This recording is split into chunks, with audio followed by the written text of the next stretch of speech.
तो स्टूडेंट्स, हमने ये देखा कि अभी तक हम किस बारे में डिस्कस कर रहे थे। क्या मैंने आपको पढ़ाया कि ऑर्डर्स किस तरीके के होते हैं, यानी जितने भी टाइप के ऑर्डर्स होते हैं वो सारे ऑर्डर्स मैंने आपको बताए। यानी ऑर्डर्स यानी क्या कि जैसे आपको आज ख़रीदना है, आज बेचना है, या आज ख़रीदना है कल बेचना है, इसको जो कहा जाता है वो होता है ऑर्डर। और हमने देखा कि हमारा जो बिज़नेस है, बिज़नेस के हिसाब से हमारे जो ऑर्डर्स है वो चेंज होते गए। ठीक है, तो अभी यहाँ पे हम एग्जांपल देखेंगे। भले हमारे जितने भी बिज़नेस थे, बिज़नेस के हिसाब से हमारे ऑर्डर चेंज होते गए, लेकिन अभी हम एक कंबाइन समझ लेंगे कि ये जो जितने भी ऑर्डर हमने पढ़े ना, ठीक है, तो ये सारे के सारे ऑर्डर एक ही जो मार्केट होता है ना, सब सारे टाइप के जो मार्केट होते हैं, यानी कोई भी एक मार्केट है और ये एक मार्केट में ये सारे के सारे मार्केट कंबाइन है।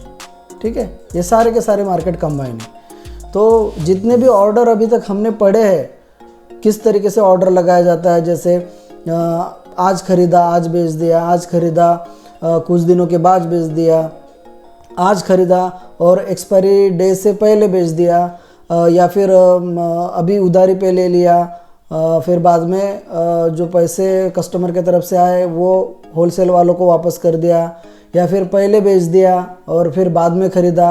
ये टाइप के जितने भी ऑर्डर्स है ये सारे के सारे मार्केट पे हम लगा सकते हैं।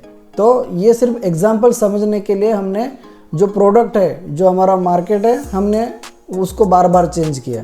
ठीक है, तो अभी मान लीजिए कि ये एक शेयर मार्केट है। ठीक है, और ये पूरे शेयर मार्केट में ये टाइप का मार्केट, यानी सब्जी हो गया, चिकन मटन हो गया, जो एक दिन में ख़राब हो सकते हैं, फिर कपड़े हो गए, फिर जो अपना क्या बोलते हैं अप्लायंसेस, फर्नीचर, ये टाइप के जो प्रोडक्ट है जो लंबे समय तक चल सकते हैं, ये टाइप का बिज़नेस हो गया। फिर ऐसे प्रोडक्ट कि जैसे मेडिसिन हो गया, फूड आइटम हो गए, जिनकी एक्सपायरी होती है।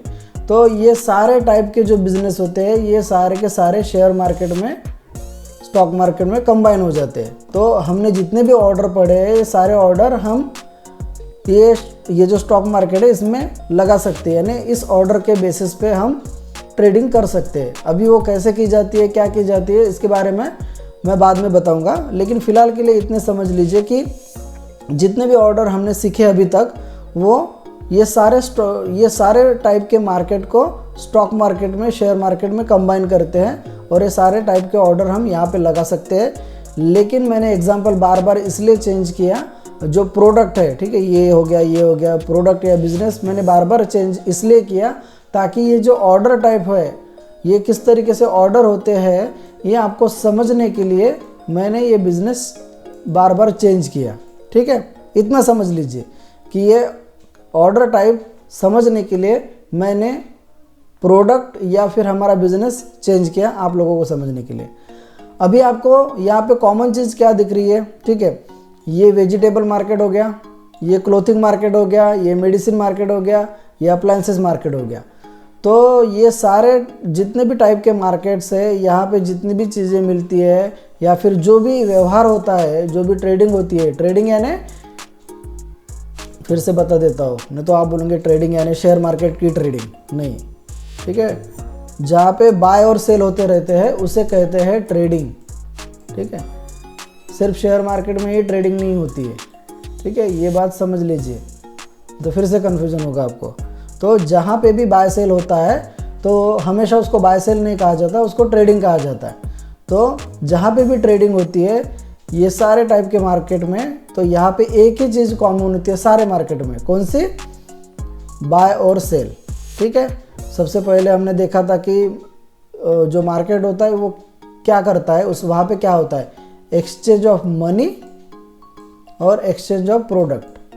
ठीक है, यानी बाय सेल हो रहा है। इसका मतलब क्या कि अगर हम बायर है तो क्या कर रहे हैं, हमारे पास से पैसा जा रहा है और हमारे पास प्रोडक्ट आ रहा है। ठीक है, अगर हम बायर है तो। ठीक है, अगर हम सेलर है, हमको अगर बेचना है, हम अगर बिज़नेस कर रहे हैं, तो वहाँ पे कौन सा एक्सचेंज हो रहा है कि हमारे पास से प्रोडक्ट जा रहा है और हमारे पास पैसा आ रहा है। ठीक है, एक बार इसको फिर से बता देता हूँ। ठीक है, अगर मान लीजिए कि हम बायर है तो हमारे पास से पैसा जाएगा। ठीक है, मनी जो होता है वो जाएगा और प्रोडक्ट जो होता है वो हमारे पास आएगा। ठीक है, अगर हम बिजनेसमैन हैं, हम सेलर है और हम अगर बेचते हैं तो क्या होगा, हमारे पास से प्रोडक्ट जाएगा और कस्टमर के पास जो पैसा है वो हमारे पास आएगा। ठीक है, ये बात समझ गई। तो यहाँ पे क्या हो रहा है, सारे टाइप के मार्केट में ये तो मैंने सिर्फ 4 एग्जांपल दिए, इसके अलावा जितने भी दुनिया में आप मार्केट देखोगे तो सभी जगह पे यही होता है, बाय और सेल, यानी एक्सचेंज ऑफ मनी और एक्सचेंज ऑफ प्रोडक्ट। ठीक है,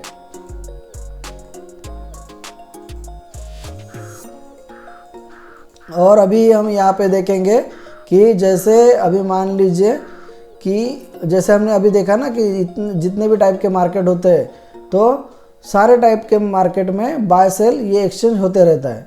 अभी हम ये भी समझेंगे इसको कि स्टॉक मार्केट यानी शेयर मार्केट, जहाँ पे हम शेयर को बाय सेल करते हैं, खरीदते हैं, बेचते हैं। फिर हो गया कमोडिटी मार्केट। ठीक है, वहाँ पे क्या होता है, ऑयल हो गया, सिल्वर हो गया, गोल्ड हो गया। ठीक है, ये सारी चीज़ें हम खरीदते और बेचते हैं। फिर क्या है, फॉरेक्स मार्केट में क्या होता है कि ये इंटरनेशनल करेंसीज होती है। ठीक है, यहाँ पे आपको दिखेगा यूरो, यानी यूरोप का जो यूरो होता है, अमेरिका जो है उसका जो होता है यूएसडी होता है। फिर जापान का जापानीज़ येन होता है।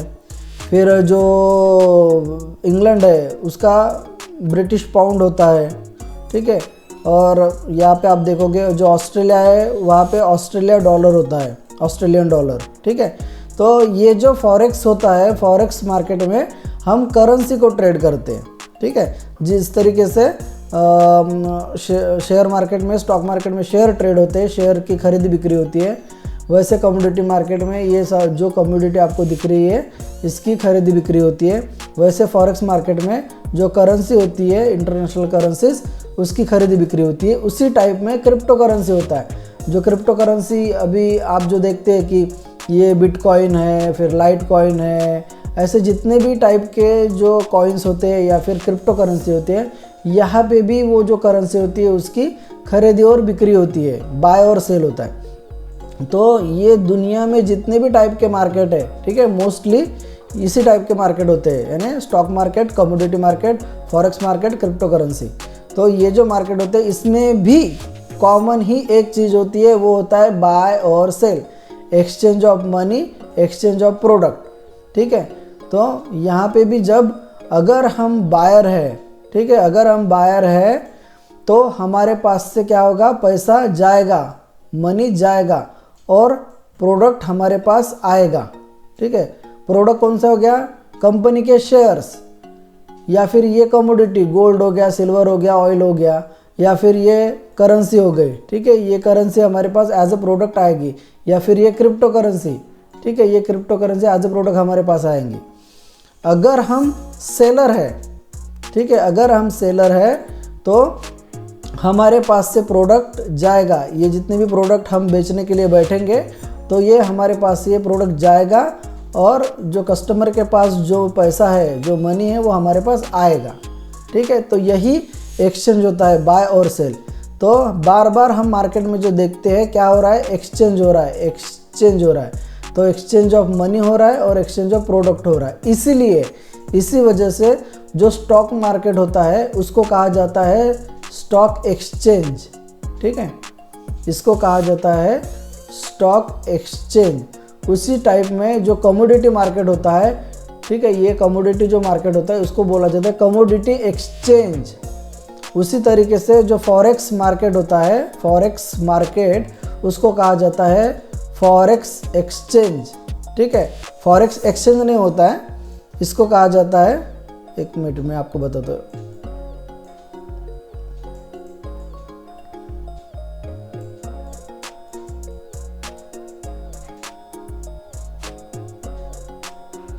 ठीक है, इसको कहते हैं फॉरेन एक्सचेंज। ठीक है, फॉरेन एक्सचेंज।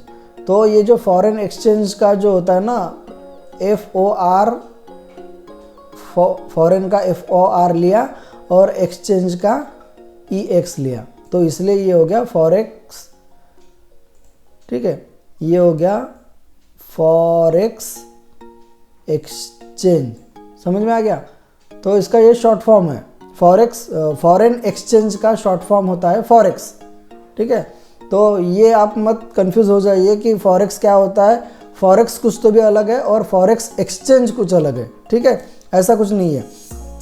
फॉरेन एक्सचेंज का शॉर्ट फॉर्म है फॉरेक्स, इसलिए उसको भी मार्केट नहीं कहा जाता, फॉरेक्स मार्केट कहा जाता है, लेकिन ये भी एक एक्सचेंज होता है। वैसे ही जो क्रिप्टो करेंसी का जो मार्केट होता है उसको भी एक्सचेंज ही कहा जाता है। ठीक है, तो ये जो जितने भी टाइप के मार्केट होते हैं, ये सारे के सारे जितने भी मार्केट है, ये सारे के सारे मार्केट को एक्सचेंज ही कहा जाता है। ठीक है, एक्सचेंज एक्सचेंज एक्सचेंज एक्सचेंज। ठीक है, ये हमेशा ध्यान में रखिए, नहीं तो आप कंफ्यूज हो जाएंगे कि मार्केट क्या होता है और एक्सचेंज क्या होता है। ये जो दोनों वर्ड है ये सिमिलर वर्ड है, मार्केट यानी एक्सचेंज और एक्सचेंज यानी मार्केट। ठीक है, मार्केट यानी एक्सचेंज और एक्सचेंज यानी मार्केट। तो ये कभी मत भूलिए और कभी भी इसमें कंफ्यूज मत रहिए कि एक्सचेंज क्या होता है और मार्केट क्या होता है। ठीक है,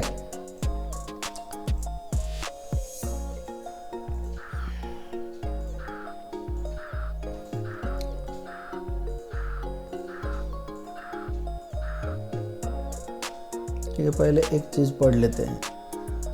अभी शेयर क्या होते हैं, ठीक है, और शेयर ट्रेडिंग किसको बोलते हैं। जैसे हमने इससे पहले पढ़ा कि शेयर ट्रेडिंग यानी जहाँ पे भी बाय या फिर सेल होता है, ठीक है, सिर्फ बाय और सेल होता है, उसको ट्रेडिंग कहा जाता है। ठीक है, ट्रेडिंग कहा जाता है। तो अभी जितने भी बार ये वर्ड आएगा ट्रेडिंग ट्रेडिंग ट्रेडिंग, तो ये भी मत भूलिए, ट्रेडिंग यानी बाय और सेल, बाय और सेल, बाय और सेल, बाय और सेल। ठीक है, तो ये ध्यान में रखिएगा, इसको मत भूलिएगा। ठीक है, तो आपको अभी ये समझ में आ गया शेयर ट्रेडिंग क्या, कि किसी भी कंपनी के जो शेयर्स होते हैं उसको बाय और सेल करना, उसका मतलब होता है शेयर ट्रेडिंग। ठीक है, अभी शेयर्स क्या होते हैं। शेयर्स, अभी मान लीजिए ये कंपनी है, ठीक है, ये आपको कंपनी दिख रही है और ये जो कंपनी है ये कंपनी का एक हिस्सा है, ये एक हिस्सा है और ये हिस्से को बांट रहे हैं सब जन। ठीक है, सब जन ये इसके टुकड़े टुकड़े कर रहे हैं। तो अभी मान लीजिए कि हम किसका एग्जांपल लेते हैं, आपके लिए बेटर एग्जांपल मैं देता हूँ रिलायंस का, रिलायंस कंपनी। ठीक है, ये सबको पता है, इसको कोई नहीं भूल सकता, रिलायंस कंपनी। और दूसरी कंपनी SBI, इसको भी कोई भूल नहीं सकता। ठीक है, तो ये क्या है, स्टेट बैंक ऑफ इंडिया। तो ये है दो कंपनी। अगर आपको, जैसे सबसे पहला एग्जांपल हमने देखा था कि अगर हमको किसी कंपनी में इन्वेस्ट करना है या पार्टनरशिप करनी है तो हमें कुछ पैसा इन्वेस्ट करना पड़ता है और वो पैसे के अगेंस्ट में हमको कंपनी के शेयर्स मिलते हैं। ठीक है, अभी फिर वो रिलायंस कंपनी हो या state bank of India company हो। ठीक है, तो ये जो कंपनी होती है यहाँ पे जब एज अ कस्टमर, ठीक है, एज अ कस्टमर हम पैसे डालते हैं किसी भी कंपनी में, मैंने दोनों का एग्जांपल कॉमन रखा है, नहीं तो आप बोलेंगे कि नहीं स्टेट बैंक ऑफ इंडिया का तो शेयर ही नहीं होता है ना, सिर्फ रिलायंस का होता है। तो ऐसा नहीं होता है, सारी कंपनियों के शेयर्स होते हैं जो जो स्टॉक एक्सचेंज पे लिस्टेड है। तो रिलायंस हो या SBI हो, एज अ कस्टमर जब हम इनमें पैसा इन्वेस्ट करते हैं, अभी पैसे इन्वेस्ट करने का मतलब ये मत समझिए कि स्टेट बैंक ऑफ इंडिया की कोई FD हो गई, फिक्स डिपॉजिट या फिर सेविंग अकाउंट, नहीं, मैं शेयर्स की बात कर रहा हूँ। ठीक है, शेयर्स की बात कर रहा हूँ। तो जब हम एज अ कस्टमर इनके शेयर्स लेते हैं तो हमें कुछ पैसे इन्वेस्ट करने पड़ते हैं। अभी मान लीजिए यहाँ पे अगर मैंने 100 रुपये इन्वेस्ट कर लिए, ठीक है, 100 रुपये इन्वेस्ट कर दिए, तो ये जो कंपनी है फिर वो रिलायंस हो या SBI, वो 100 रुपये के अगेंस्ट में मुझे शेयर्स देंगे। ठीक है, मेरे नाम के शेयर्स होंगे। ठीक है, अभी ये शेयर्स कैसे होते हैं, ऐसा समझ के चलिए, ये सब डिजिटल होता है, ठीक है। आपको वो आपके जो शेयर्स है वो डीमैट अकाउंट में जमा होते हैं। अभी शेयर्स, ठीक है, अभी ये कंपनी हो गई, ठीक है, अब ये रिलायंस हो गया या फिर SBI हो गया, अभी ये कंपनी के हिस्से बन गए, ठीक है। ये मैं आपको बताता हूँ एक बार फिर से। अभी कंपनी के पास कितना 100% है, 100% कंपनी में ये जो कंपनी के मालक है, फिर वो रिलायंस हो या SBI हो, इनके जो मालक होते हैं, ठीक है, जो ओनर होते हैं, वो उनके पास जो ओनरशिप होती है, जो मालक होते हैं ना, वो 100% मालक होते हैं ये कंपनी के, ठीक है। रिलायंस हो गया, स्टेट बैंक ऑफ इंडिया हो गई। अभी मान लीजिए कि किसी कारणवश इन लोगों को पैसे की ज़रूरत पड़ी है, ठीक है, पैसे की ज़रूरत पड़ी है, तो पैसे की ज़रूरत पड़ने के वजह से ये लोग, दो कंडीशन हमने सबसे पहले एग्जांपल में जो स्टार्टिंग की जो स्लाइड्स थी वो एक बार जाके आप रिपीट देख लीजिए, आपको समझ में आ जाएगा कि दो कंडीशंस होते हैं यहाँ पे। दो कंडीशन कौन सी, कि अगर आपने न्यू बिजनेस स्टार्ट किया है तब आपको शेयर्स इशू करने पड़ते हैं, या फिर आपकी ऑलरेडी पुरानी कंपनी है, ऑलरेडी आपका ओल्ड बिजनेस है, अगर आपको ये बिज़नेस बढ़ाना है, हाँ, इसकी खूब बहुत सारी ब्रांचेस बनानी है या फिर कुछ और बड़ी बनानी है कंपनी, तो ये दो कंडीशंस होती है जिस वजह से कंपनी को शेयर्स निकालने पड़ते हैं, ठीक है। तो इस वजह से कंपनी शेयर्स निकलती है। तो ये जो कंपनी के जो मालक होते हैं, ओनर होते हैं, उनके पास 100% ओनरशिप होती है। तो फिर जब ये शेयर्स निकालते हैं तो क्या करेंगे कि एक शेयर्स किसी को दे दिया, ये किसी को दे दिया, तो ये 100 रुपये में, ये 100 रुपये में, फिर ये वाला भी 100 रुपये में, ठीक है, ये वाला भी 100 रुपये में, ये वाला भी 100 रुपये में। तो जो लोग पैसे इन्वेस्ट करते जाएंगे एज ए कस्टमर, जो इसमें इन्वेस्ट करते जाएंगे उसको शेयर मिलते जाएंगे कंपनी के, ठीक है। अब ये शेयर क्या होता है कि एक टाइप का शेयर सर्टिफिकेट होता है, ठीक है, एक सर्टिफिकेट होता है, वो सब डिजिटल होता है, ये आपको हाथ में कभी नहीं मिलेगा। मैं सिर्फ आपको समझाने के लिए बता रहा हूँ कि उसमें एक एग्रीमेंट होता है, ठीक है। एग्रीमेंट क्या होता है कि मिस्टर रोहन ने हमारे कंपनी में से 100 शेयर लिए हैं, ठीक है, एक मिनट,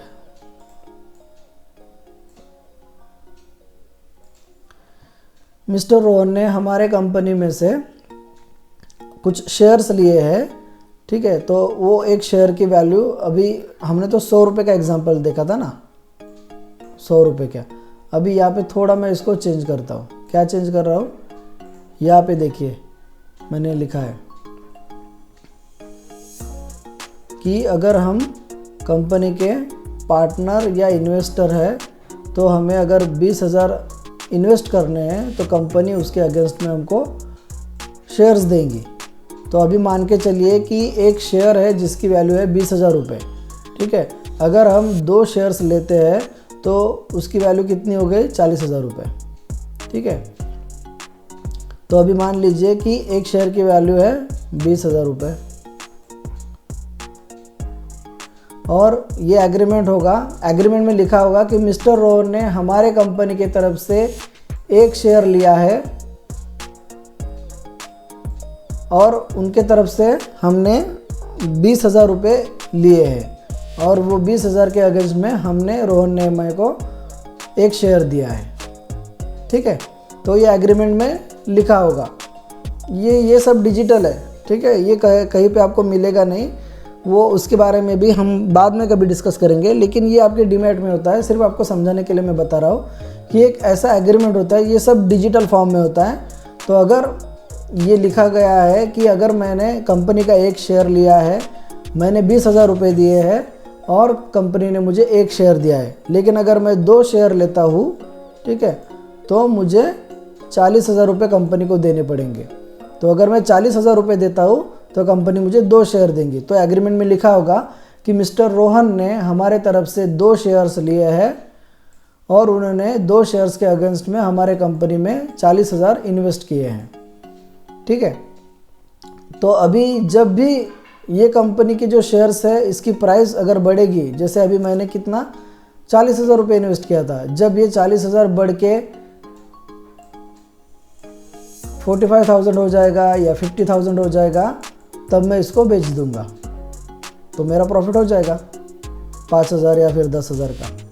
ठीक है, तो अभी मान लीजिए कि अगर इसी टाइप में अगर मैं कंपनी के 30% शेयर्स खरीदता हूँ, ठीक है, तो मैं कंपनी का 30% का ओनर हो गया। ठीक है, अभी हमने यहाँ पे देखा। ठीक है, ये सारी पार्टनरशिप है। ठीक है, हिस्सेदारी है। तो अगर मान लीजिए कि जो ओनर है वो ओनर का इतना पार्ट है। ठीक है, ओनर का इतना पार्ट है और बाकी ये जो अदर लोग हैं ये उनका अदर पार्ट है। ठीक है, एक मिनट थोड़ा सा इसको, ये जो पार्ट है शायद ओनर का है।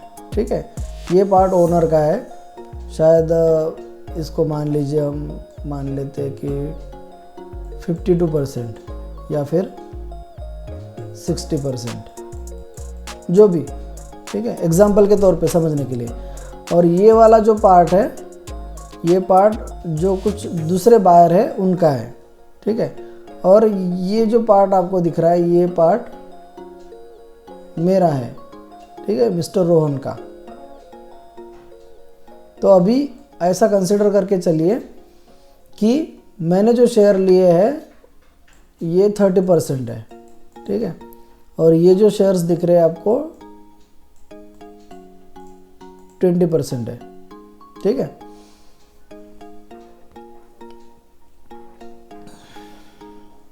सॉरी, ये इसको हम करते हैं 10%,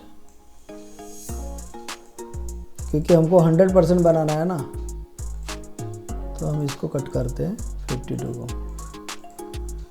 कंपनी की ओनरशिप जो है वो है 60% की। ठीक है, और जो बाकी जो कस्टमर है उन्होंने जो शेयर्स लिए हैं वो लिए 10%। तो ये 60% ओनरशिप है इनकी तरफ। ये जो कंपनी के ओनर है वो 60% का पावर है उनके पास, और ये बाकी के जो लोग हैं इनके पास 10% यानी 10% का पावर है। ठीक है, यानी 10% के वो मालक है उस कंपनी के।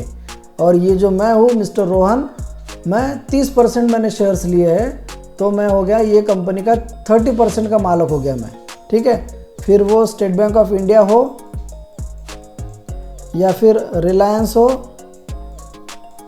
या फिर कोई टाटा की कंपनी हो, ठीक है, या फिर कौन सी भी कंपनी हो, जो भी कंपनी अपने शेयर्स बेच रही है और जिस भी लेवल पे हम खरीद रहे हैं, ठीक है, वो अपनी कैपेसिटी पे डिपेंड करता है हमें कितना लेना है। जैसे मैंने यहाँ पे बताया कि कुछ लोग हैं जिन्होंने सिर्फ 10% ही लिया है, लेकिन मुझे ज़्यादा लेना था तो मेरे पास ज़्यादा ओनरशिप आ गई। तो ये जो कंपनी है स्टेट बैंक ऑफ इंडिया या फिर रिलायंस हो गया, टाटा हो गया, कुछ भी, तो जो ओनर होते हैं उनके पास कुछ परसेंटेज की ओनरशिप होती है, और जितने शेयर्स मैं लूँगा उतनी ओनरशिप मेरी होगी। ठीक है, तो एग्जांपल पे मैंने ऑलरेडी दिया है ये कि मान लीजिए कि अगर मेरे पास कंपनी के 30 शेयर्स है तो मैं 30% का ओनर हूँ कंपनी का। ठीक है, 30% कंपनी का मैं ओनर हूँ। तो इस वजह से ही जो इसी को कहते हैं शेयर्स। कंपनी के जो टुकड़े टुकड़े परसेंटेज वाइज किए जाते हैं ना, जिसमें सारे लोग इन्वेस्ट करते हैं। ठीक है, ये एग्जांपल, ये जो पिक्चर है अच्छा दिया है जिसको आप अच्छे से समझ सकते हो। ये था 100% का ओनरशिप।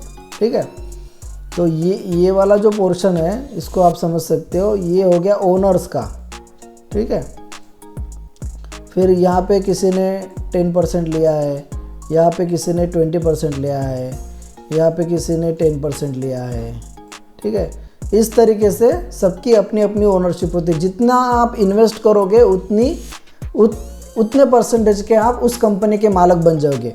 ठीक है, तो अभी मालक बन गए, इसका मतलब क्या हो गया कि आपकी वो कंपनी हो गई क्या? नहीं, तो इसमें आपको कुछ बेनिफिट्स मिलते हैं, जो क्योंकि आप मालिक हो ना, आप ओनर हो कंपनी के, ठीक है, आप कंपनी के अभी ओनर की लिस्ट में आ गए।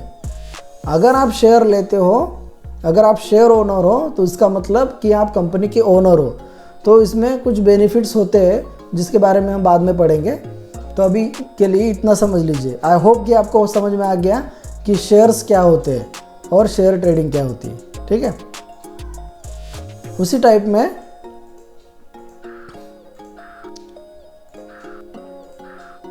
कमोडिटी ट्रेडिंग होती है, ठीक है। अभी यहाँ पे हमने देखा कि शेयर्स में कैसे टुकड़े टुकड़े हो रहे हैं ना, ये पार्ट्स हो रहे, तो इसमें वैसा नहीं रहता है, ठीक है। कमोडिटी में वैसा नहीं रहता है। ये जो गोल्ड होता है, इसका कोई टुकड़ा नहीं रहता है। ये आप गोल्ड उसके एक यूनिट्स होते हैं, ठीक है, यूनिट्स होते हैं, या फिर उसको बोल लीजिए क्वांटिटी होती है, क्वांटिटी। तो आपको कितना खरीदना है, क्वांटिटी कितने यूनिट्स खरीदने हैं, ये आप पे डिपेंड करता है। तो वैसे आप जो कमोडिटी ट्रेडिंग होती है, कमोडिटी मार्केट जो होता है, कमोडिटी ट्रेडिंग तो आपको समझ में आ गया कि यहाँ पे भी बाय और सेल ही हो रहा है, तो इसलिए कहा जाता है कमोडिटी ट्रेडिंग, ठीक है। तो कमोडिटी क्या हो गया, जैसे गोल्ड हो गया, सिल्वर हो गया, कॉपर हो गया, ऑयल हो गया, चना हो गया, वीट हो गया, कॉटन हो गया, टर्मरिक हो गया, ये सारी जो है ना, ये सारी चीज़ों को क्या कहा जाता है, कमोडिटी कहा जाता है, ठीक है। तो ये जितनी भी कमोडिटीज़ दिख रही, इसको कमोडिटीज़ कहा जाता है, ठीक है। गोल्ड, सिल्वर, कॉपर, ऑयल, चना, इनको कमोडिटी कहा जाता है। इसी के वजह से इसको कमोडिटी ट्रेडिंग कहा जाता है। तो सेम जिस तरीके से हमने शेयर मार्केट में देखा, ठीक है। अभी यहाँ पे फिर से एक बार बताता हूँ, जो मैंने 30% की ओनरशिप आपको बताई है, तो जब हम ऑर्डर डालने जाते हैं या फिर कंपनी की तरफ से जब शेयर लेने जाते हैं, तब वहाँ पे भी हमको पूछा जाता है कि आपको कितने शेयर्स होना। जैसे मैंने आपको बताया ना कि एक शेयर की वैल्यू है 20,000 रुपये। अगर मुझे एक शेयर लेना है तो मुझे 20,000 रुपये देना है, लेकिन अगर मुझे 2 शेयर्स लेना है तो मल्टीप्लाई बाय 2 हो गया, तो मुझे 40,000 रुपये देना है। ये एग्जाम्पल मैं बता रहा हूँ, कुछ ऐसा ज़रूरी नहीं कि आपको 20 और 40,000 ही इन्वेस्ट करना है, ठीक है। डिपेंड करता है कि वो पर्टिकुलर शेयर्स की प्राइस क्या होगी। अभी जैसे मान लीजिए कि जो SBI है, उसकी जो शेयर की वैल्यू है कुछ तो भी 500 रुपये या 550 रुपये कुछ चालू है, ठीक है। तो आपको एक शेयर के पीछे उतने रुपए देने हैं, ठीक है। अगर आप क्वांटिटी बढ़ाते हैं, 2 लेते हैं तो वो मल्टीप्लाई हो जाएगा, 3 लेते हैं तो मल्टीप्लाई हो जाएगा। तो हर शेयर की वैल्यू जो होती है अलग अलग होती है। कुछ कंपनी के शेयर आपको 10 रुपये मिल जाएंगे, कुछ कंपनी के शेयर आपको 5 रुपये में मिल जाएंगे, कुछ कंपनी के शेयर्स आपको 1000 रुपये में मिल जाएंगे, ठीक है। कुछ कंपनी के शेयर्स आपको 1 लाख में मिल जाएंगे, ठीक है। तो डिपेंड करता है कि जो भी कंपनी के शेयर्स आप लेना चाहते हैं उसकी प्राइस क्या है। तो वहाँ पे भी आप एक क्वांटिटी ले सकते हो, 2 ले सकते हो, 10 ले सकते हो, 100 ले सकते हो। ये पूरा आप पे ही डिपेंड करेगा, ठीक है। तो उसी टाइप में जब आपको गोल्ड लेना है, सिल्वर लेना है, कुछ भी लेना है, तो वहाँ पे भी आपको क्वांटिटी पूछा जाएगा कि आपको कितने यूनिट्स लेना है। तो जब जो भी यूनिट्स आप डालोगे तो उसके हिसाब से आपको ये मिल जाएगा।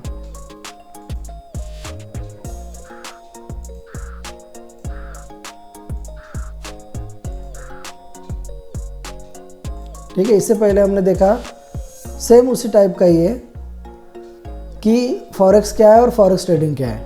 ट्रेडिंग आपको पता है, बाय और सेल, ठीक है।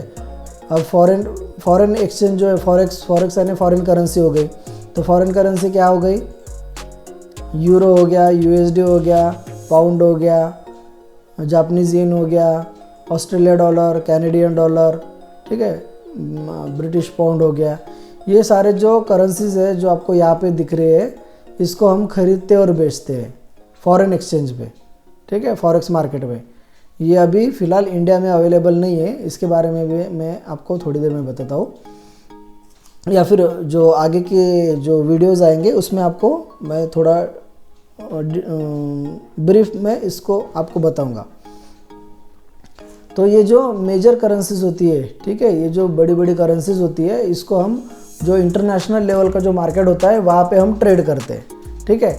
लेकिन जब भी हम फॉरेक्स में ट्रेड करते हैं तो जैसे अभी हमने देखा कि अगर हमको शेयर्स लेना है तो हम शेयर्स ही लेते थे, ठीक है, शेयर्स ही लेते थे। अगर हमको कोई कमोडिटी लेना है, फॉर एग्जांपल हमको गोल्ड लेना है या सिल्वर लेना है, तो हम गोल्ड या सिल्वर ही लेते थे। लेकिन फॉरेन एक्सचेंज में जब हम लेते हैं तो अगर हमको यूरो लेना है तो हम सिर्फ यूरो नहीं ले सकते, अगर हमको यूएसडी लेना है तो हम सिर्फ यूएसडी नहीं ले सकते। क्यों? क्योंकि इनका ये करेंसी के पेयर होते हैं। जब भी आपको ख़रीदना होता है तो ये पेयर में ख़रीदना पड़ता है, तो इसलिए ये इस टाइप के पेयर होते हैं। यहाँ पे भी आप देखो यूरो यूएसडी, फिर GBP USD, USD JPY, AUD CAD, AUD USD, GBP USD, तो ये पेयर होते हैं, उसकी वैल्यू होती है, ठीक है। जैसे आप यहाँ पे देखो, ठीक है, यहाँ पे आपको उसकी वैल्यू दिखेगी यूरो यूएसडी की, ठीक है, ये आपको वैल्यू दिखेगी। तो ये पेयर में हमको ख़रीदना और बेचना पड़ता है। तो आप सिंगल यूरो नहीं खरीद सकते, सिंगल यूएसडी नहीं खरीद सकते, ये पेयर में ही आता है, आपको पेयर में ही खरीदना पड़ता है। उसके बाद क्रिप्टो करेंसी, क्रिप्टो करेंसी भी सेम ही है। यहाँ पे भी हमने देखा कि ट्रेडिंग का मतलब बाय से लिए, ठीक है, एक्सचेंज कर रहे हैं। और इसमें भी जो क्रिप्टो करेंसी होती है इसमें भी पेयर ही होता है, ठीक है। आप बिटकॉइन लेके रख दो, है ना, इथेरियम लेके रख दो, ऐसा नहीं होता है, आपको इसको भी पेयर में लेना पड़ता है। तो जैसे बिटकॉइन हो गया, इथेरियम हो गया, लाइटकॉइन हो गया, बिटकॉइन हो गया, ठीक है, फिर ये बिटकॉइन हो गया, फिर एक यूएसडीटी नाम की एक करेंसी होती है, ये सारे क्रिप्टो करेंसी है, ठीक है। तो ये भी सभी के सभी आपको ये क्रिप्टो करेंसी आपको पेयर में ही लेना पड़ता है, ठीक है।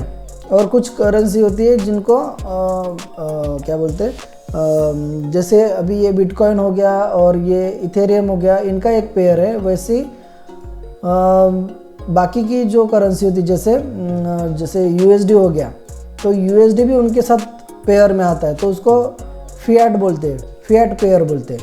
जैसे अभी ये बिटकॉइन हो गया, तो बिटकॉइन और पाउंड इनका एक पेयर होता है, ठीक है। और ये इथेरियम और यूएस डॉलर इनका एक पेयर होता है।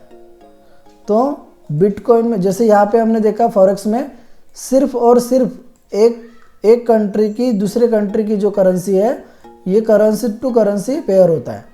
लेकिन बिटकॉइन में आपको दो ऑप्शन मिलते हैं, एक crypto to cryptocurrency pair और दूसरा क्रिप्टो टू फिएट पेयर, ठीक है। क्रिप्टो टू क्रिप्टो यानी ये बिटकॉइन भी क्रिप्टो करेंसी हो गया, इथेरियम भी क्रिप्टो करेंसी हो गया, लाइटकॉइन भी क्रिप्टो करेंसी हो गया, यूएसडीटी भी क्रिप्टो करेंसी हो गया।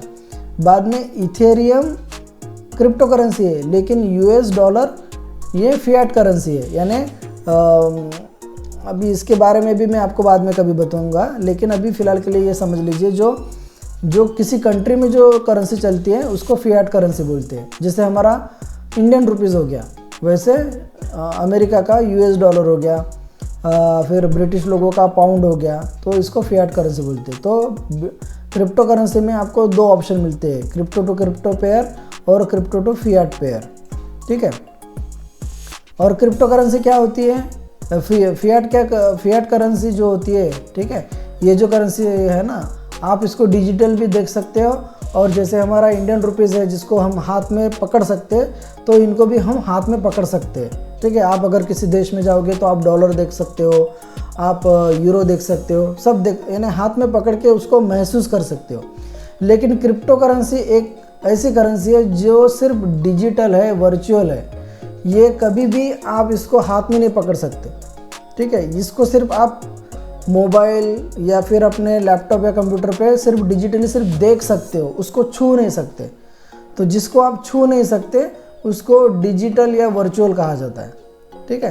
तो ये एक टाइप का पेमेंट सिस्टम ही होता है जो अपनी जो रियल वर्ल्ड की जो करेंसी होती है इसके लिए उन्होंने अल्टरनेट ऑप्शन रखा है, ठीक है। तो ये क्रिप्टो करेंसी का भी अलग ही एक हिस्ट्री है, अलग ही एक लाइन है, उसके बारे में हम बाद में कभी पढ़ेंगे। फ़िलहाल के लिए हमारे लिए फॉरेक्स और क्रिप्टो ज़्यादा इम्पोर्टेंट नहीं है, ठीक है।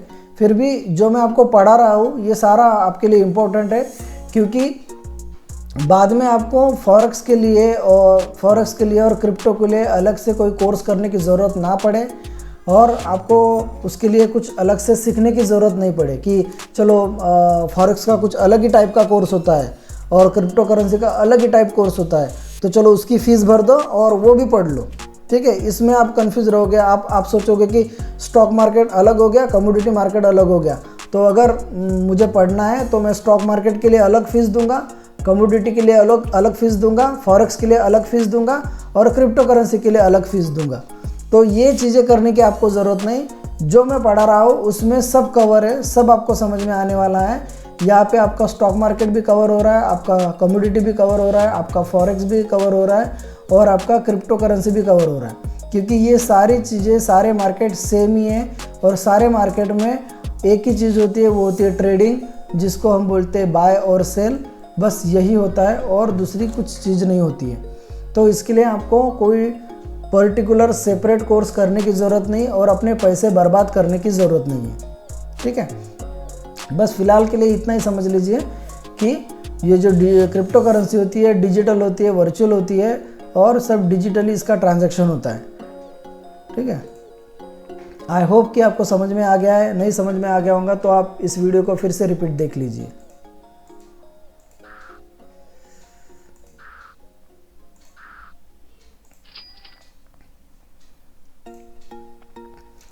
अभी जैसे हमने पढ़ा कि जो कंपनी होती है वो शेयर क्यों इशू करती है, तो हमने देखा कि अगर अभी इससे पहले जो 2-4 स्लाइड हो गई वहाँ पे भी हमने देखा, और सबसे पहला जो टॉपिक हुआ था हमारा, स्टार्टिंग के जो स्लाइड्स हुए थे वहाँ पे भी हमने देखा कि अगर हमको बिजनेस स्टार्ट करना है न्यूली, या फिर हमको बिज़नेस जो ऑलरेडी हमारे पास बिज़नेस चालू है उसको अगर एक्सपांड करना है, तो उसके लिए हमको किस चीज़ की ज़रूरत है, पैसों की ज़रूरत है। तो फिर कंपनी इसी वजह से शेयर्स निकालती है, ठीक है।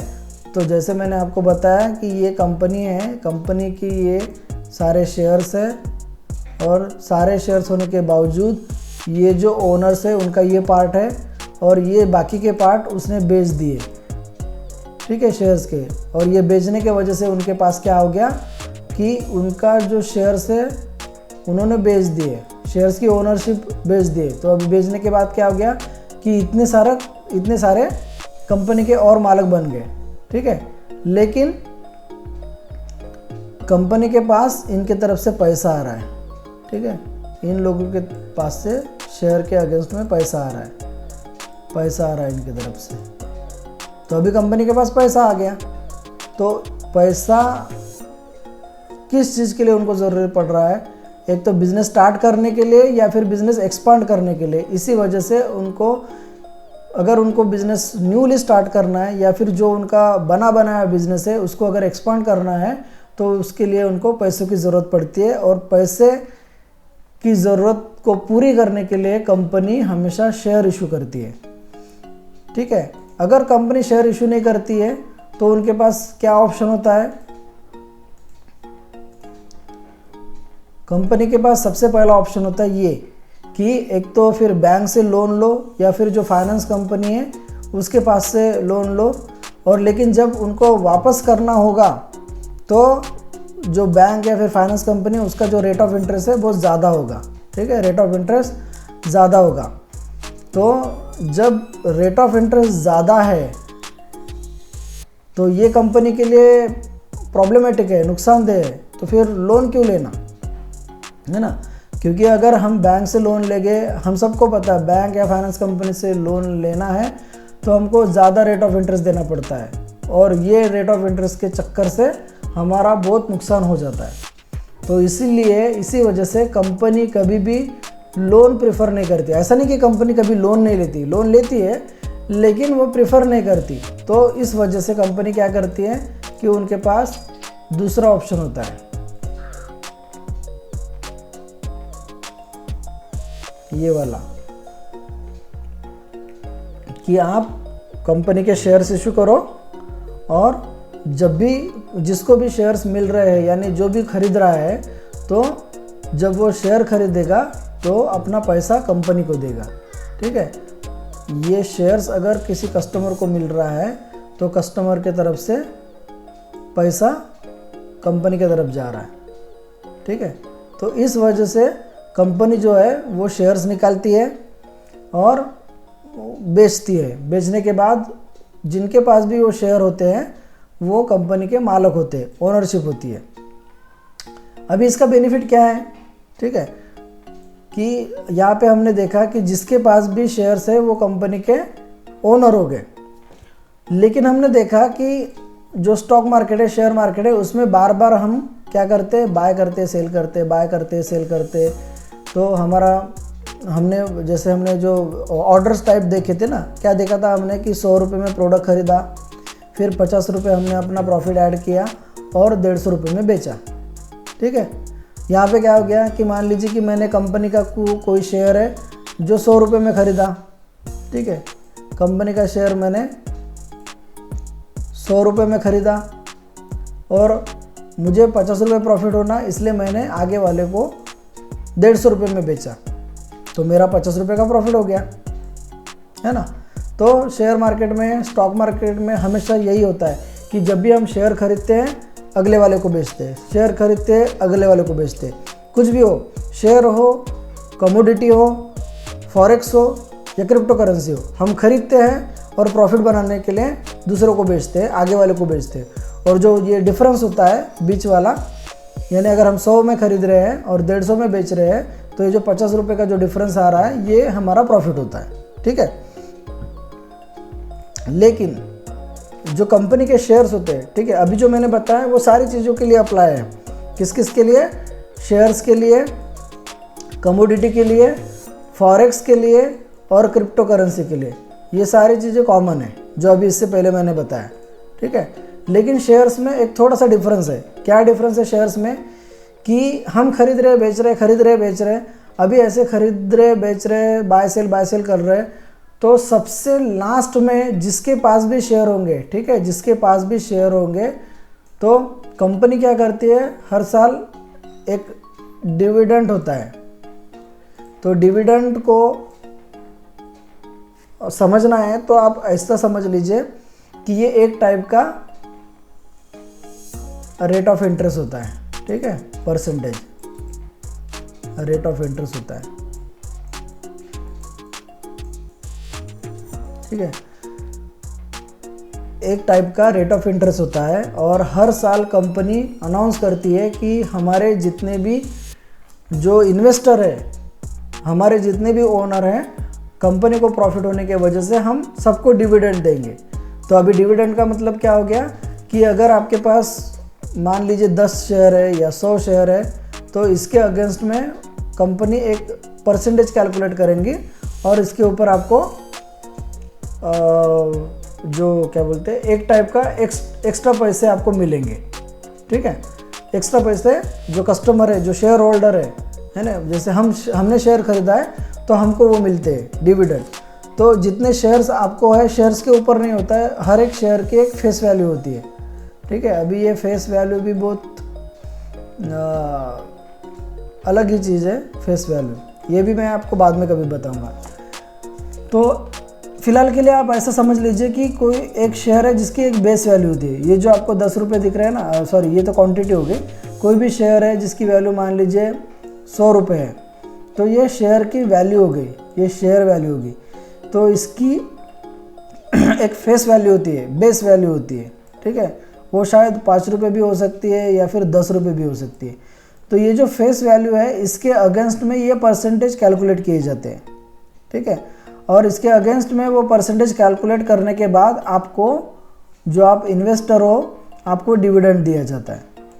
ठीक है, तो यहाँ पे बस ये चीज़ समझ लीजिए कि जो भी, जिसके पास भी लास्ट में शेयर होंगे, यानी मान लीजिए कि आपने शेयर्स कंपनी के खरीद लिए और आपने किसी को बेचा नहीं, कभी नहीं बेचा, तो आप लास्ट तक हमेशा के लिए कंपनी के ओनर हो गए। लेकिन मान लीजिए कि आपने किसी को बेचा, दूसरे को, तीसरे को, फिर तीसरे ने किसी को बेचा, और अभी वहाँ पे कोई लास्ट वाला इंसान है जिसने खरीदा और अभी वो सोच रहा है। उसके पहले सारे लोगों ने सोचा कि हम खरीदेंगे, बेचेंगे, और ऐसा करते करते कोई एक इंसान है जिसके पास वो शेयर आ गए और वो अभी सोच रहा है कि नहीं, अभी मैं नहीं बेचूंगा, इसको मेरे पास ही रखना है। तो उसके पास अभी वो शेयर रुक गए, है ना, रुक गए, अभी वो आगे किसी को नहीं बेचने वाला। तो वही हो गया कंपनी का लास्ट ओनर। तो जो भी वो कंपनी का लास्ट ओनर होगा, जिसके पास भी वो शेयर अभी पड़े हैं, उसी इंसान को मिलेगा डिविडेंड, यानी उसके शेयर के फेस वैल्यू पे जो रेट ऑफ इंटरेस्ट मिलने वाला है वो उसी लास्ट पर्सन को मिलेगा। ठीक है, वो लास्ट पर्सन आप भी हो सकते हैं। मान लीजिए कि आपने कंपनी के शेयर लिए और किसी को बेचा भी नहीं है, ठीक है, तो इस टाइप में होता है, तो आपको ये मिलता है। अभी यहाँ पे भी एक ये है कि जो डिविडेंड होता है वो कंपनी ने देना चाहिए या नहीं देना चाहिए, ये कंपनी के जो बोर्ड ऑफ डायरेक्टर है वो डिसाइड करते हैं। क्योंकि कैसे होता है, यूजुअली क्या होता है कि अभी मान लीजिए कि कंपनी को प्रॉफिट हो गया। हर बिजनेस में यही होता है कि क्या करते हैं लोग कि प्रॉफिट हो गया, प्रॉफिट होने के बाद जो उनके पास पैसा है, ठीक है, जो भी पैसा उनके पास बैलेंस रहता है, तो उसको खर्चा करने के बजाय वो फिर से इन्वेस्ट करते हैं।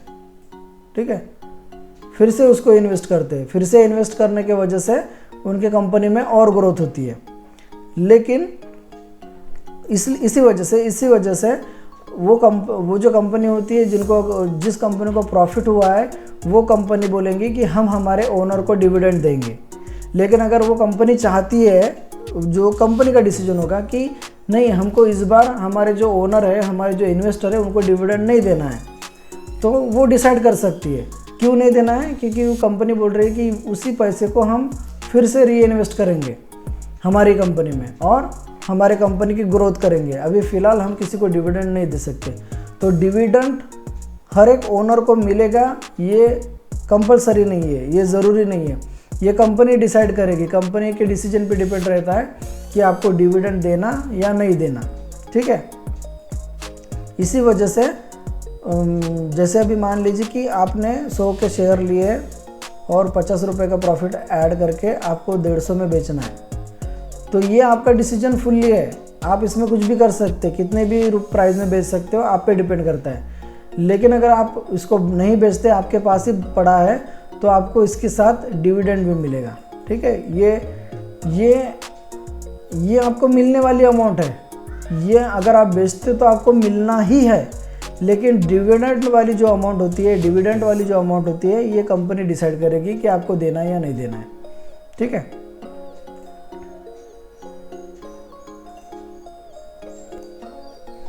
तो इसी वजह से हमें जो डिविडेंड मिलेगा वो कंपलसरी नहीं होता है और कंपनी के डिसीजन पे ही डिपेंड रहता है। इसी वजह से जो लोग होते हैं ये एक्सचेंज करते रहते हैं अपना शेयर।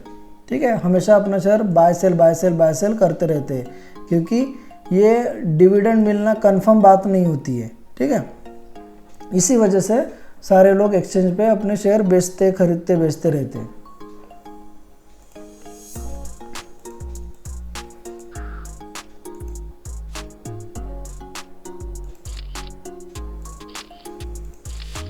अभी एक बहुत ही बड़े एग्जाम्पल है जिसके बारे में मैं अभी आपको बताऊंगा। ठीक है, अभी ये एक ABC नाम की कंपनी है और एक XYZ नाम की कंपनी है। ठीक है, अभी दोनों के पास सेम ही एग्जाम्पल है, कोई भी डिफरेंस नहीं है।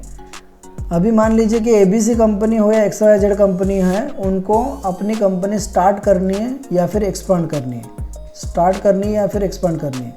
तो इस वजह से कंपनी को 1 लाख रुपए की ज़रूरत पड़ रही है। ठीक है, हम यहाँ पे छोटा एग्जांपल लेंगे, तो 1 लाख रुपए की उनको ज़रूरत है दोनों कंपनी में। ठीक है, और ये जो कंपनी के ओनर हैं, वो जो अमीर लोग होते हैं, कुछ ही अमीर लोगों को जानते हैं। ठीक है, यहाँ पे मैंने लिखा है सिर्फ कुछ ही अमीर लोगों को जानते हैं। तो ये क्या करेंगे ये लोग कि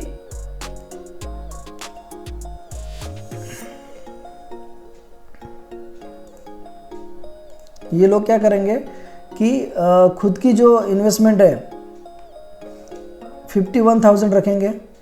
जो ओनर होते हैं ना, वो अपनी इन्वेस्टमेंट हमेशा ज़्यादा ही रखते हैं ओनरशिप के लिए, क्योंकि अगर अपन ज़्यादा शेयर अगर बेच दिए तो अपनी ओनरशिप लोगों के हाथ में चली जाएंगी, इसलिए वो ज़्यादा शेयर नहीं बेचते हैं। तो ज़्यादा वाला जो पोर्शन होता है ना, ओनर हमेशा अपने पास रखते हैं, ठीक है। तो इसी वजह से अभी उनको 1 लाख की ज़रूरत थी, उन्होंने अपने कंपनी में 51,000 इन्वेस्ट कर दिया और वो 2 लोगों के पास गए और उन्होंने अपने शेयर बेच दिए, ठीक है।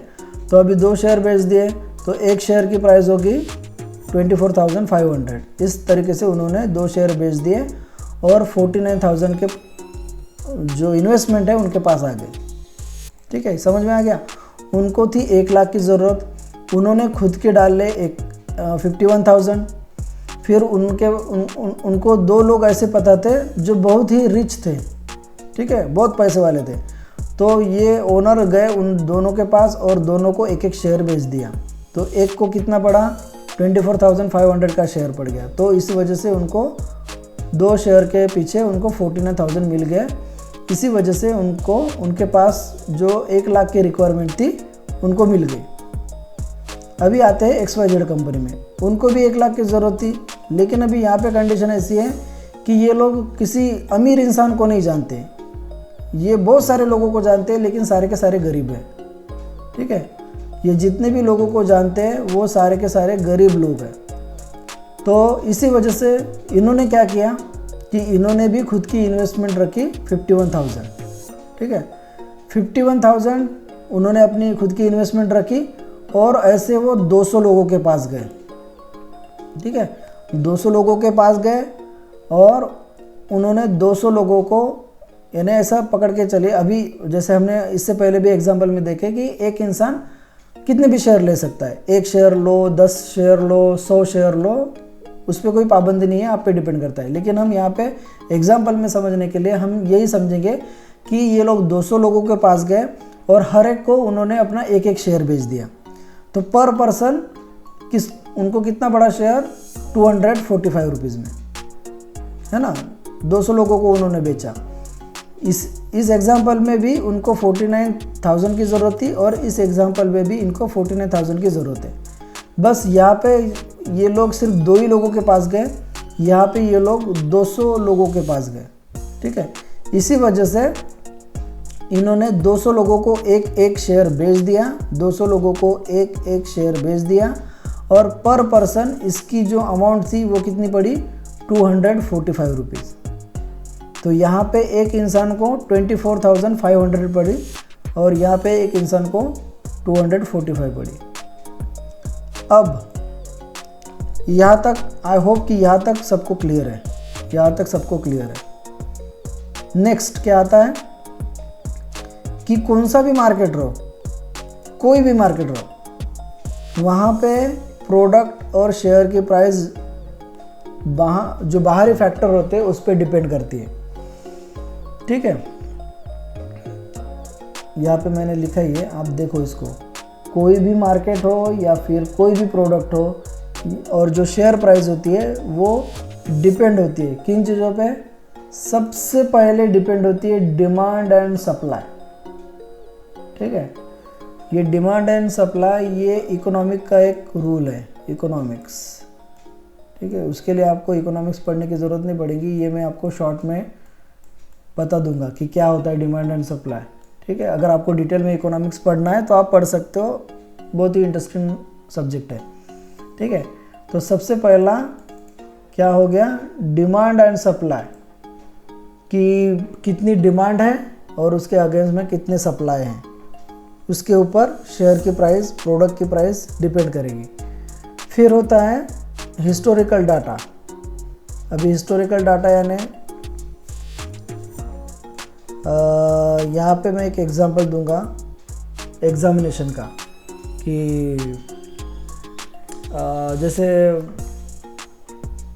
जब एग्ज़ाम का समय आता है, स्कूल एग्ज़ाम, स्कूल या कॉलेज एग्ज़ाम, तो वो टाइम पे हम क्या करते थे कि हम कुछ क्वेश्चन पेपर रेफ़र करते थे, हिस्टोरिकल, यानी जो प्रीवियस एग्ज़ाम में पूछे गए हैं वहाँ पे क्या क्वेश्चन रिपीट हुए हैं, पिछले 10 सालों में 5 सालों में कौन से क्वेश्चन रिपीट हुए बार बार, हम वो देखते हैं। या फिर हम कुछ स्टडी मटेरियल रहता है या फिर कुछ एक्स्ट्रा बुक्स होते हैं जहाँ से हम स्टडी करते हैं, वो जो एग्ज़ाम हमारी आने वाली है उसको क्रैक करने के लिए, उस एग्ज़ाम में पास होने के लिए।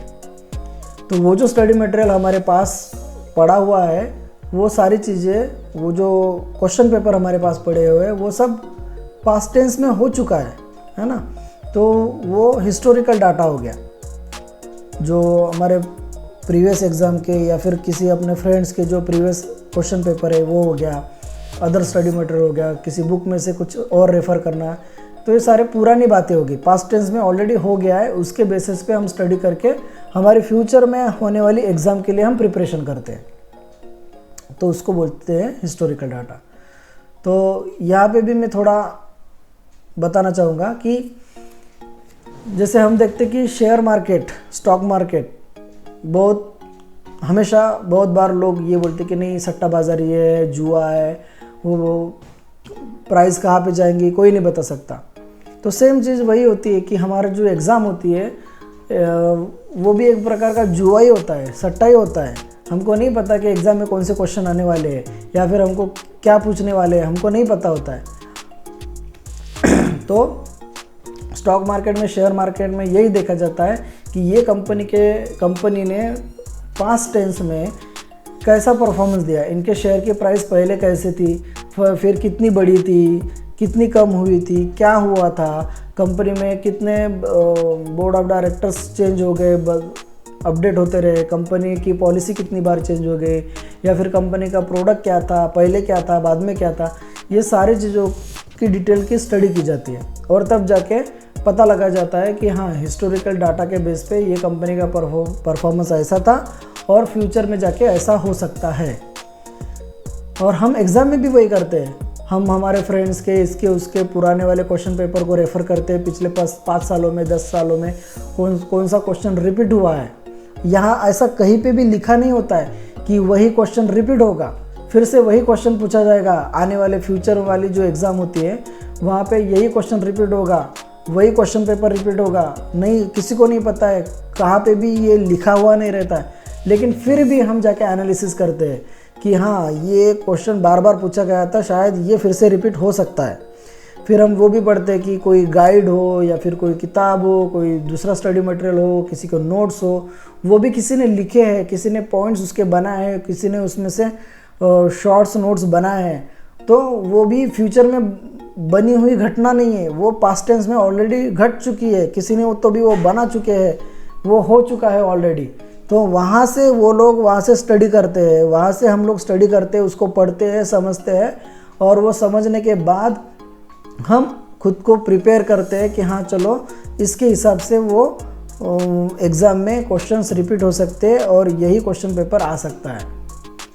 तो इस वजह से अगर हमारी एग्ज़ाम, स्कूल वाली एग्ज़ाम, कॉलेज वाली एग्ज़ाम अगर सट्टाबाजारी नहीं है, जुआ नहीं है, तो उसी टाइप में शेयर मार्केट, स्टॉक मार्केट सट्टाबाजारी है, जुआ नहीं है। क्योंकि हम एग्ज़ाम के लिए भी प्रिपरेशन करते हैं, एनालिसिस करते हैं, उसी प्रकार हम स्टॉक मार्केट में भी एनालिसिस करते हैं, प्रिपरेशन करते हैं और तभी उस स्टॉक में इन्वेस्ट करते हैं। ठीक है।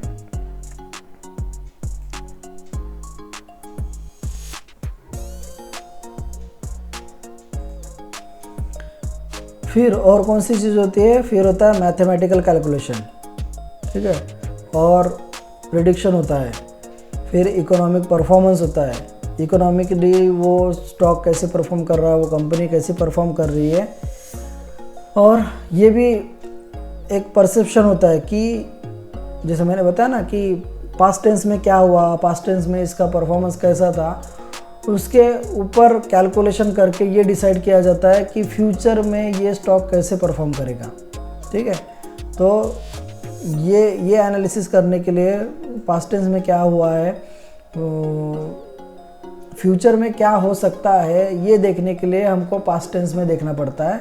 फिर उसका बिजनेस परफॉर्मेंस हम देखते हैं, कंपनी की सेल कितनी हुई है, ग्रोथ कितना हो गया, कंपनी को प्रॉफिट कितना है, लॉस कितना है, कंपनी के ऊपर लोन कर्जा कितना है, ये सारी चीज़ें हमको जो कंपनी के साथ पास्ट टेंस में हुआ है वो देखना पड़ता है, ताकि हम फ्यूचर में अंदाज़ा लगा सके कि ये स्टॉक में इन्वेस्ट करना अच्छा रहेगा या नहीं रहेगा। फिर पॉलिटिकल सिचुएशन बदलती रहती है ना। पॉलिटिकल सिचुएशन में बहुत सारे प्रॉब्लम्स होते रहते हैं बार बार। वो जो अथॉरिटीज़ होती है वो डिसीजन किसी एक पर्टिकुलर सब्जेक्ट पे डिसीजंस लेते हैं। फिर कोई अपने पद से इस्तीफा देता है या कोई करप्शन करता है, कुछ भी यानी कुछ भी मैटर होता है, जिस वजह से जो भी पॉलिटिकल सिचुएशन चेंज होती है वो भी इम्पैक्ट करती है हमारे शेयर प्राइस पे, हमारे प्रोडक्ट पे और हमारे मार्केट पे। ठीक है, मार्केट यानी सिर्फ शेयर मार्केट मत समझिए, मैंने यहाँ पे लिखा है और। ठीक है, और मार्केट यानी हर टाइप का मार्केट, प्रोडक्ट यानी हर टाइप का प्रोडक्ट। ठीक है, और शेयर प्राइस यानी हर टाइप का शेयर किसी भी कंपनी का, फिर वो रिलायंस हो, SBI हो, कुछ भी। और फिर दूसरा क्या होता है, नेचुरल या मैन मेड डिजास्टर। ठीक है, अभी जो डिज़ास्टर होते हैं यानी मान लीजिए कि कहीं पे बहुत धूप ज़्यादा पड़ गई या कहीं पे बारिश ज़्यादा हो गई, कहीं पे बहुत ज़्यादा ठंड पड़ गई, तो इस टाइप के जो डिज़ास्टर्स होते हैं, या कहीं पे अर्थक्वेक आ गया है ना, भूकंप आ गया, तो ये भी इम्पैक्ट करते हैं। ये सब नेचुरल डिज़ास्टर्स होते हैं। तो इस टाइप के जो प्रॉब्लम्स होते हैं ये भी इम्पैक्ट करते हैं। बाद में मार्केट साइकोलॉजी। ठीक है, मार्केट साइकोलॉजी अभी ये भी एक थोड़ा सा अलग ही सब्जेक्ट है, जिसके ऊपर मार्केट में बहुत लोगों ने पैसा बनाया है, ये कह के कि आइए हमारे साथ जुड़िए, हमारा कोर्स ज्वाइन कीजिए, इतने पैसे दीजिए, लाखों रुपए दीजिए, हम आपको सिखाएंगे मार्केट साइकोलॉजी क्या होती है। मार्केट साइकोलॉजी इसके बारे में बाद में भी हम बात करेंगे, लेकिन अभी शॉर्ट में आपको बता देता हूँ। मार्केट साइकोलॉजी और कुछ नहीं है, मार्केट साइकोलॉजी यानी यही है, पूरी की पूरी ये जो चीज़ें दिख रही है ना आपको, यही है। कैसे? क्योंकि अगर मान लीजिए कि मैंने कोई शेयर लिया है 100 रुपये में और मुझे वो बेचना है 150 रुपये में। ठीक है, तो ऐसे मेरे जैसे कितने लोग हैं जिन्होंने 100 रुपये में लिया है? ऐसे मेरे जैसे कितने लोग हैं जिनको 150 रुपये में बेचना है? ऐसे कितने लोग होंगे जिन्होंने शायद 80 में लिया होगा और जिनको 100 में बेचना होगा? ऐसे कितने लोग होंगे जिन्होंने 100 में लिया है और उनको 100 में ही बेच के निकलना है? ऐसे बहुत सारे लोग होंगे जिन्होंने शायद 100 में ख़रीदा हो और किसी कारणवश उनको बहुत अर्जेंसी आ गई और वो टाइम पे मार्केट की प्राइस थोड़ी अलग ही है, तो उसको शायद 20 रुपये का नुकसान होगा और वो 80 रुपये में बेच के निकल जाएगा। तो ये जो सारी चीज़ें हो रही है ना, हर कोई अलग अलग अपने हिसाब से सोच रहा है, अपने हिसाब से सोच रहा है। कोई ये हिस्टोरिकल डेटा के ऊपर सोच रहा है, कोई इकोनॉमिक परफॉर्मेंस के ऊपर सोच रहा है, कोई दूसरा एनालिसिस करके बिजनेस परफॉर्मेंस, सेल्स ग्रोथ के ऊपर सोच रहा है, कोई पॉलिटिकल सिचुएशन के ऊपर सोच रहा है, कोई डिज़ास्टर के ऊपर सोच रहा है। तो इस तरीके से सबका अपना अपना डिसीजन होता है। ठीक है, सबका अपना अपना डिसीजन होता है। इसीलिए ये जो कोई भी डिसीजन लेते हैं, ठीक है, ये सारा डिसीजन कैलकुलेट होता है। ठीक है, ये बंच बन जाता है, ये बंच ऑफ डिसीजन, सारे लोगों का जो डिसीजन मिला के एक बंच ऑफ डिसीजन बन जाता है, एक पूरा ग्रुप बन जाता है। उसी में ही बाय सेल होते रहता है। तो इसी को कहते हैं मार्केट साइकोलॉजी। ठीक है, इसको हम बाद में और थोड़ा डिटेल में बाद में पढ़ेंगे। तो आप इस कन्फ्यूज़न में कभी मत रहिए कि कोई आपको मार्केट साइकोलॉजी पढ़ा रहा है तो कुछ अलग चीज़ है। देखिए, आपको मार्केट साइकोलॉजी समझना बहुत ज़रूरी है। इसके लिए आपको अगर कुछ भी आ जाए, अगर मार्केट साइकोलॉजी आपको समझ में नहीं आ रही है तो आप कुछ नहीं कर सकते। तो आइए और हमारा 5 लाख रुपए का कोर्स ज्वाइन कीजिए, 10 लाख रुपए का कोर्स ज्वाइन कीजिए और हम आपको सिखाएंगे मार्केट साइकोलॉजी। तो इस चक्कर में मत पड़िए, ये सब आपको बेवकूफ़ बनाने की बातें हैं और कुछ नहीं है, ठीक है। तो हमने क्या देखा कि ये कंपनी को भी 51,000 की ज़रूरत थी, ये कंपनी को भी 51,000 की ज़रूरत थी। ये कंपनी 2 लोगों के पास गई और उन्होंने अपने शेयर बेचे, 49,000 कलेक्ट कर लिए। ये कंपनी 200 लोगों के पास गई, उन्होंने 245 में बेचे और 49,000 का कलेक्शन कर लिया।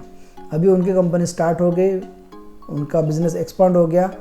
लेकिन जो हम लोग हैं इन्वेस्टर, बायर, ठीक है, हम शायद ये 200 लोगों में से हो सकते हैं, हम शायद ये 2 लोगों में से हो सकते हैं। तो हमने तो लिया था एक शेयर 24,500 में या फिर 245 में, ठीक है। और शेयर लेने के बाद ये पूरा जो सिस्टम दिख रहा है ना, डिमांड एंड सप्लाई, ये पूरे डिटेल सारा, ये पूरा इम्पेक्ट कर रहा है हमारे प्रोडक्ट पे, हमारे शेयर प्राइस पे। तो फ्यूचर में जाके ऐसा हो सकता है कि जो शेयर हमने 24,500 में लिया है और ये सारी चीज़ें इम्पैक्ट करने के वजह से ये शेयर की प्राइस डाउन हो गई और अभी वो हमें मिल रहे 245 में या फिर उससे भी नीचे। तो हमको होगा यहाँ पे लॉस, ठीक है। और ये कंपनी में ऐसा हो सकता है कि हमने अभी ये शेयर लिया था 245 में और ये सारे सिस्टम ने हमारे प्रोडक्ट पे, हमारे शेयर प्राइस पे इम्पैक्ट किया और इसकी प्राइस बढ़ गई 24,500 या उससे भी ऊपर चली गई और यहाँ पे हमको हो गया प्रॉफिट, ठीक है। तो आप समझ सकते हो कि अगर आप 24,000 इन्वेस्ट कर रहे हो तो इसका मतलब ज़रूरी नहीं कि आपको प्रॉफिट ही होगा। शायद आपके शेयर की वैल्यू गिर जाए तो आपको 245 में बेचना पड़े। और आप अगर सस्ता वाला शेयर ले रहे हो तो ज़रूरी नहीं है कि इसकी प्राइस बढ़े ही, है ना, सॉरी, इसकी प्राइस घटे ही। हो सकता है कि ये चल के आगे चल के अच्छा परफॉर्मेंस दे और ये आपको 24,500 का प्रॉफिट दे के जाए, ठीक है। इसी वजह से मैंने ये एग्जांपल तैयार किया है कि आप भले महंगा शेयर ले रहे हैं, बाद में वो लॉस भी हो सकता है, और आप सस्ता शेयर ले रहे हो तो बाद में वो चल के आपको इतना प्रॉफिट दे सकता है। या फिर ऐसा भी हो सकता है कि आपने 24,500 में शेयर लिया है, ये इसका परफॉर्मेंस बहुत ही अच्छा बढ़ रहा है, तो ये कल चल के आपको 26,000 में बढ़ जाए, ठीक है। या फिर हो सकता है ये 40,000 हो जाए, डबल हो जाए, ठीक है, डबल टिबल हो जाए, या फिर इसका 50,000 हो जाए, कुछ भी।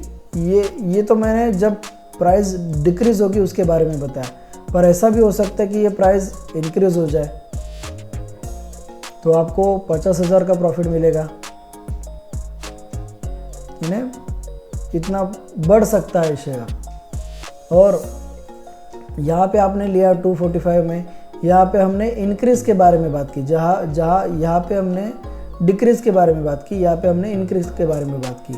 तो यहाँ पे भी ऐसा हो सकता है कि अभी जो आपने 245 में लिया इसकी वैल्यू हो जाएगी 150, या फिर हो सकती है इसकी वैल्यू 100 रुपीज़, या फिर इसकी वैल्यू हो सकती है 80 रुपीज़, यानी कुछ भी हो सकता है। इसके मार्केट की जो कंडीशन होगी इस पे डिपेंड करेगा और ये प्राइस पर इम्पैक्ट करेगा, और ये प्राइस डिक्रीज़ हो सकती है या फिर इंक्रीज़ हो सकती है।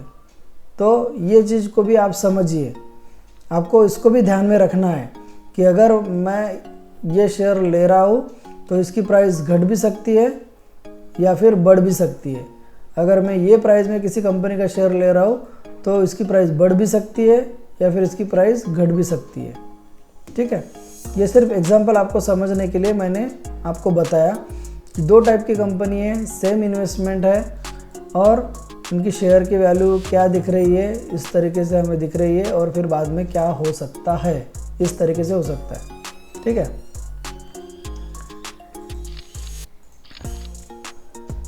अभी हमने देखा कि मार्केट की प्राइस क्यों फ्लक्चुएट हो रही है ना। हमने इससे पहले जो एग्जांपल देखा उसमें हमने देखा, फिर से एक बार हम देख लेते हैं, ये सारी चीज़ें इम्पैक्ट कर रही है ना, ये सारी चीज़ें इम्पैक्ट कर रही है हमारे मार्केट पे, तब जाके वो प्राइस बढ़ रही है घट रही है। लेकिन सबसे इम्पोर्टेंट है, सबसे पहले तो ये इम्पैक्ट करेगा, और इसका जो इम्पैक्ट है, इसका जो असर है, इम्पैक्ट है, वो आपको यहाँ पे दिखेगा डिमांड एंड सप्लाई में। ठीक है, फिर से समझ लीजिए कि सबसे मेन चीज़ है कि यहाँ पे ये हो रही है।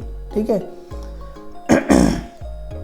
सबसे पहले ये मेन चीज़ हो रही है जो आपके प्राइस को इम्पैक्ट कर रही है, और इसका असर जो है आपको यहाँ पे दिखेगा डिमांड एंड सप्लाई में, यहाँ पे दिखेगा। ये सारी चीज़ें जब इम्पैक्ट करेंगी तो आपको यहाँ पे दिखेगा। इसलिए हम नेक्स्ट टॉपिक में ये पढ़ रहे हैं कि प्राइस फ्लक्चुएट क्यों होती है, प्राइस कम ज़्यादा क्यों होती है। ठीक है, तो अभी प्राइस कम ज़्यादा क्यों हो रही है, इसके लिए ये जिम्मेदार है डिमांड एंड सप्लाई। प्राइस क्यों फ्लक्चुएट, हमने तो वो देखा सारी चीज़ें। ठीक है, अभी फिर से मैं अच्छे से इसको बताता हूँ कि सप्लाई मीन्स क्या, कि कितनी क्वांटिटीज़ अभी अवेलेबल है बेचने के लिए। ठीक है, अभी कितनी क्वांटिटी अवेलेबल है बेचने के लिए, उसको बोलते हैं सप्लाई। आपके पास कितनी क्वांटिटी है बेचने के लिए। और डिमांड किसको बोलते हैं, कि कितने लोग अवेलेबल हैं उसको खरीदने के लिए। कितने लोग अवेलेबल है उसको खरीदने के लिए, उसको बोलते हैं डिमांड। ठीक है, समझ में आ गया। कितना सप्लाई यानी कितनी क्वांटिटी आपके पास अवेलेबल है उसको बोलते हैं सप्लाई, और कितने लोग मार्केट में अवेलेबल है खरीदने के लिए उसको बोलते हैं डिमांड। ठीक है, तो ये हो गया डिमांड एंड सप्लाई। अगर डिमांड बढ़ती है, ठीक है, अगर डिमांड, कस्टमर की डिमांड अगर बढ़ती है, ज़्यादा कस्टमर है, उनको ज़्यादा माल चाहिए, लेकिन आपके पास सप्लाई कम है। ठीक है, ये कस्टमर की डिमांड अगर बढ़ रही है और आपके पास सप्लाई जो है वो कम है, ठीक है, सप्लाई कम है, तो ऑटोमेटिक क्या होगा कि प्राइस बढ़ेगी। ठीक है, प्राइस क्या हो गई, ये जो प्राइस है ना, ये प्राइस बढ़ेगी आपकी, ये प्राइस बढ़ेगी। अगर आपके पास डिमांड ज़्यादा है, यानी आपके प्रोडक्ट को ज़्यादा डिमांड है और सप्लाई कम है, प्रोडक्ट क्वांटिटी आपके पास कम है, तो जो प्रोडक्ट है, जो शेयर है, उसकी प्राइस बढ़ेगी। लेकिन अगर आपके पास सप्लाई ज़्यादा है और डिमांड कम है, ठीक है, आपके पास सप्लाई ज़्यादा है और डिमांड कम है, यानी आपका जो प्रोडक्ट है, आपका जो शेयर है, वो खरीदने के लिए कोई नहीं आ रहा, लेकिन आपके पास क्वांटिटी ढेर सारी पड़ी है, तो ऐसे वक्त में क्या होगा कि आपकी जो प्राइस है वो नीचे आएगी, वो गिर जाएंगी। ठीक है, आपकी जो प्राइस है वो गिर जाएंगी, नीचे आएंगी। तो इसी वजह से डिमांड और सप्लाई काम करता है। तो ये जो डिमांड और सप्लाई है, इसके पीछे कौन है, बिजनेस परफॉर्मेंस, बिजनेस की जो सेल हुई है, ग्रोथ हुई है, वो सारी चीज़ें, फिर पॉलिटिकल सिचुएशन, और जैसे हमने पढ़ा था natural disaster, man made disaster, और मार्केट साइकोलॉजी। ठीक है, वो जो 2-4 बातें हमने पढ़ी, वो सारी चीज़ें। तो सबसे इम्पोर्टेंट ये चीज़ें जब होती है, इसका जब इम्पैक्ट पड़ता है, इसमें जो भी चेंजेस होते हैं, इसका इम्पैक्ट, इसका असर यहाँ पे पड़ता है डिमांड और सप्लाई में। तो अगर आपके पास ज़्यादा क्वांटिटी है, कम क्वांटिटी है, वो सारा डिपेंड करेगा इस कस्टमर के ऊपर कि कौन कितना खरीदना चाहता है। अगर आपके प्रोडक्ट को डिमांड है, यानी डिमांड ज़्यादा है, तो ठीक है, अगर कम है तो फिर प्रॉब्लम है। ठीक है, आई होप कि आपको ये समझ आ गया कि डिमांड एंड सप्लाई कैसे वर्क करता है। अगर नहीं आया है तो फिर से रिपीट देखिए। फिर मैंने लिखा है कि this rule is applicable to all types of market such as vegetable, clothing, medicine, stock, commodity, forex, crypto currency. आप देख सकते हो कि मैंने हर मार्केट का नाम लिखा है जो जो मुझे याद आया, समझ में आया। ठीक है, तो ये रूल सारे मार्केट पे लागू है। ठीक है, ये मैं इसलिए बता रहा हूँ कि कल चल के आप कोई भी कमोडिटी मार्केट का, फॉरेक्स मार्केट का, क्रिप्टो करेंसी मार्केट का अलग कोर्स मत ज्वाइन कीजिए। आपका सब यहीं पे कवर हो जाएगा, क्योंकि सिंपल बात है। और मैंने जो भी बताया, बाय और सेल, यानी इसको हम क्या बोलते हैं, ट्रेडिंग। ठीक है, यानी क्या हो रहा है, एक्सचेंज हो रहा है, एक्सचेंज हो रहा है। ठीक है, ये एक्सचेंज और डिमांड एंड सप्लाई, यानी डिमांड एंड सप्लाई। देखिए, ये हो गई पहली चीज जो इम्पैक्ट करेगी, और ये हो गई दूसरी चीज। ठीक है, इसका असर इस पे दिखेगा। ठीक है, आपको फिर से बता देता हूँ अच्छे से, इसका असर इस पे होगा। ठीक है, फिर क्या होगा, इसके ऊपर बनेगा ट्रांजैक्शन बाय और सेल का। ठीक है, ट्रांजैक्शन या ट्रेडिंग इसके ऊपर बनेगा, तो इसका इम्पैक्ट दिखेगा ऐसे। तो इसका इम्पैक्ट होगा इस पे और इसका इम्पैक्ट होगा इस पे। तो ये हो गई थर्ड पॉइंट। ये तीन चीज़ें बहुत इंपॉर्टेंट होती हैं। ये होगा तब जाके ये होगा, और ये होगा तब जाके ये होगा। ठीक है, तो ये जो चीज़ें अभी मैंने आपको बताई है, ये सारे मार्केट पे अप्लीकेबल है। ठीक है, all types of market, vegetable market, clothing market, medicine market, stock market, commodity market, forex market, crypto currency market, कोई भी नहीं छूटा है, कोई भी नहीं छूटा है। ठीक है, इसको अच्छे से समझ लीजिए, कोई भी नहीं छूटा है, सब कवर हो गया आपका।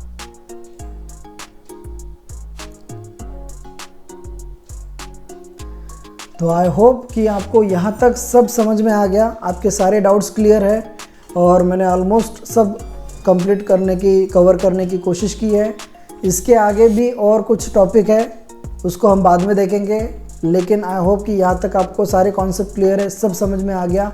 अगर नहीं समझ में आ गया, आप वापस जाइए, वापस से वीडियो को रिपीट कीजिए, फिर से देखिए, और आपके सारे डाउट क्लियर हो जाएंगे। और मैं बार बार आपको बता रहा हूँ कि जब तक आप ये सारे वीडियो नहीं देखेंगे और जब तक आपके ये कॉन्सेप्ट क्लियर नहीं होंगे, तब तक आगे का आपको कुछ भी नहीं समझने वाला। और आप जब रियल स्टॉक मार्केट में ट्रेड करने के लिए जाएंगे, तब आपको वो हमेशा कन्फ्यूज़न रहेगा, आपको नहीं समझेगा। अगर मैंने बताई हुई हर चीज़ आपके दिमाग में फिट है, आपको समझ में आ रही है, तो इसका बेनिफिट आपको 100% होगा। तो इसलिए आपको अगर नहीं समझ रहा है तो वापस जाइए, वीडियो को फिर से देखिए और समझने की कोशिश कीजिए, और आपके सारे कॉन्सेप्ट क्लियर करने की कोशिश कीजिए। एक बार आपके सारे कॉन्सेप्ट क्लियर हो गए, आगे भविष्य में, फ्यूचर में आपको कुछ भी तकलीफ नहीं होगी। ठीक है, तो नेक्स्ट टॉपिक को हम देखते हैं।